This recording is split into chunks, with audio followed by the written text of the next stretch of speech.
Saudi আরবের হজ ও উমরা বিষয়ক মন্ত্রী তৌফিক আল রাবিয়া জানিয়েছেন, এবছর হজ করার জন্য হাজির সংখ্যা নির্ধারিত থাকবে না।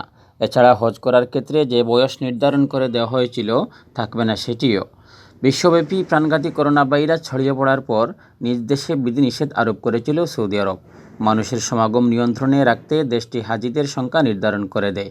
অবশেষে ৩ বছর পর সেসব বিধিনিষেধ তুলে দেওয়া হচ্ছে। সৌদির হজ ও উমরা বিষয়ক মন্ত্রী তৌফিক আল রাবিয়া গতকাল সোমবার হজ মেলা ২০২৩ এর উদ্বোধনী অনুষ্ঠানে বক্তব্য প্রদানকালে এই নিষেধাজ্ঞা তুলে নেওয়ার ঘোষণা দেন। তিনি বলেন, মহামারীর আগে হাজির সংখ্যা যত ছিল সেটি আগের সংখ্যায় ফিরে যাবে। এছাড়া বয়সের ক্ষেত্রেও কোনো সীমাবদ্ধতা থাকবে না। তবে সৌদির স্থানীয় সংবাদমাধ্যমগুলো জানিয়েছে, যেসব মানুষ এখন পর্যন্ত একবারও হজ করেননি, এবার তাদের অগ্রাধিকার দেওয়া হবে। এবছর ২৬ জুন থেকে হজের মৌসুম শুরু হবে বলে জানা গেছে।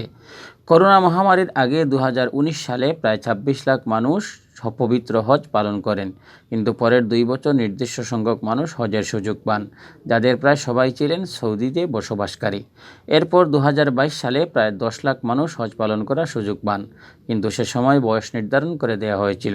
বলা হয়েছিল, যাদের বয়স ১৮ থেকে ৬৫ এবং পরিপূর্ণ সুস্থ শুধুমাত্র তারাই হজ পালন করতে পারবেন, এবং করোনা প্রতিরোধক ভ্যাকসিন দেওয়া ছিল বাধ্যতামূলক।